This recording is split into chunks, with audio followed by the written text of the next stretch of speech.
El WhatsApp, sigan escribiendo, vamos a retomar en unos minutitos, son 9:45. Nos metemos nuevamente en la política porque, claro, estamos en plena campaña, se acercan las PASO, un año electoral, fin de la gestión de Alberto Fernández, y estamos dialogando con todos los protagonistas, obviamente, de todos los colores y con todas las voces, con pluralidad absoluta, como solemos hacer en este programa y en esta pantalla. César Biondini nos visita hoy, gracias por estar con nosotros, César, del Frente Patriótico Federal.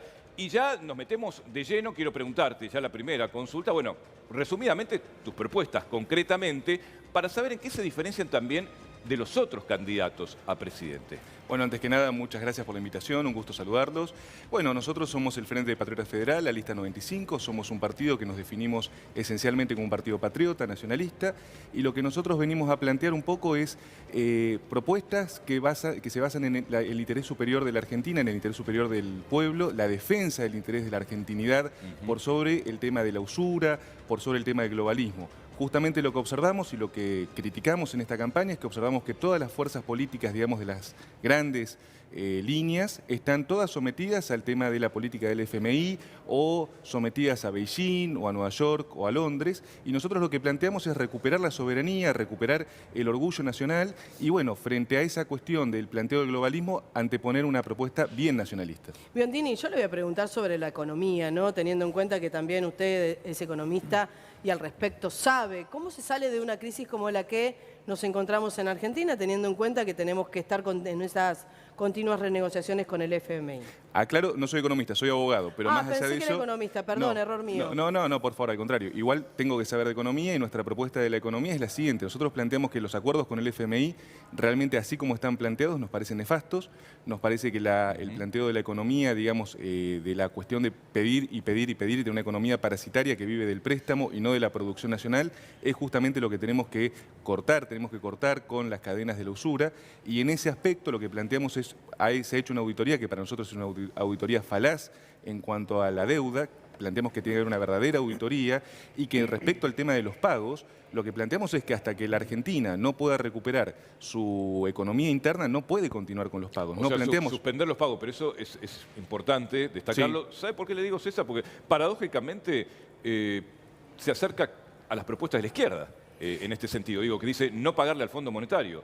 Y Biondini me está diciendo lo mismo. Digo, claro, en este sentido es parecida a la propuesta. No es parecido porque la izquierda lo que plantea es un planteo básicamente infantil, es un planteo del no pago por el no pago. Nosotros lo que planteamos es investigar, pagar lo que corresponde y después, evidentemente, lo que no corresponde, no pagarlo. Y además también lo que planteamos es que tiene que haber un juicio contra los responsables del endeudamiento, que acá es un punto clave en todo esto, porque siempre hablamos de la responsabilidad del pueblo, que es el que paga, pero no hablamos de la responsabilidad de los políticos que nos endeudaron y que son justamente los que nos han llevado a esta situación de crisis y los que permanentemente van, como ha ido recientemente el ministro y precandidato Massa, que siguen pagando y que siguen endeudando, y la moneda también sigue negociando la permanente devaluación de nuestra moneda nacional. ¿Qué es lo que pasa con los planes en Argentina? ¿Qué es lo que pasa con la falta de trabajo, con el acompañamiento que está llevando adelante el Estado? ¿Cuál sería su propuesta para, por un lado, obviamente, dejar ese asistencialismo de lado, pero hay que tener en cuenta que hay una falta de trabajo real también en Argentina? Totalmente. A ver, el origen del plan social no es malo.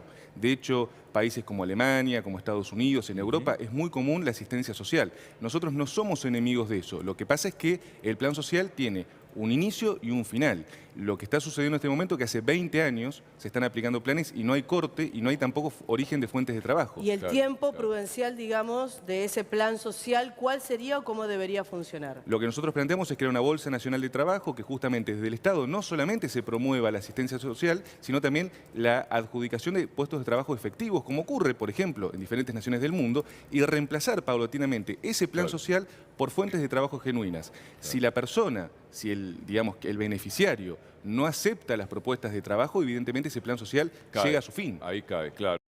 Es lógico. Exacto. Ahora, César, tema inseguridad. A ver, son las demandas de la gente. Está en la agenda pública, esto no es ningún invento. Inflación, economía, desde luego, pero también el tema de que cuando salís a laburar o a estudiar o a pasear, no te maten. Ya, digamos, ese es el objetivo, por lo menos de mucha gente, sobre todo en el conurbano caliente, digo. ¿Cuál sería ahí la propuesta? Porque tenemos de izquierda a derecha diferentes discursos también, que militarizar, que mano dura, que mano blanda, que contra el garantismo, que esto, que lo otro. ¿Cuál es su idea con respecto a eso? Nosotros planteamos dos cuestiones. Por un lado, tenemos que fortalecer, sí, y devolverle el orgullo a nuestras fuerzas de seguridad. Nuestras fuerzas de seguridad están estigmatizadas. En este momento, un uniformado, cuando sale a la calle, básicamente no se atreve a veces a actuar por temor a que lo sumaríen. Y justamente esa cuestión de las fuerzas de seguridad también tiene que ver con la corrupción. Nosotros hablamos de que también tenemos que combatir principalmente a la delincuencia de guante blanco, a la delincuencia que se esconde, a la corrupción que se esconde dentro de los despachos públicos, tanto en los despachos del Poder Ejecutivo como sobre todo del Poder Judicial. Lo digo como abogado, hay jueces que realmente dan vergüenza. Entonces nosotros lo que planteamos es que no podemos combatir realmente la inseguridad si por un lado castigamos al uniformado y por el otro lado no castigamos a la corrupción. Tiene que haber dos vías. Por un lado, el combate contra la inseguridad, la delincuencia callejera, Sí. que eso es el día a día, pero por el otro lado también combate duro contra la corrupción. Es decir, tenemos que terminar con los funcionarios corruptos, tiene que haber cárcel efectiva y tiene que haber una cárcel real contra aquel que haya delinquido desde el puesto público. Para nosotros el delito en la función pública es un delito de traición a la patria.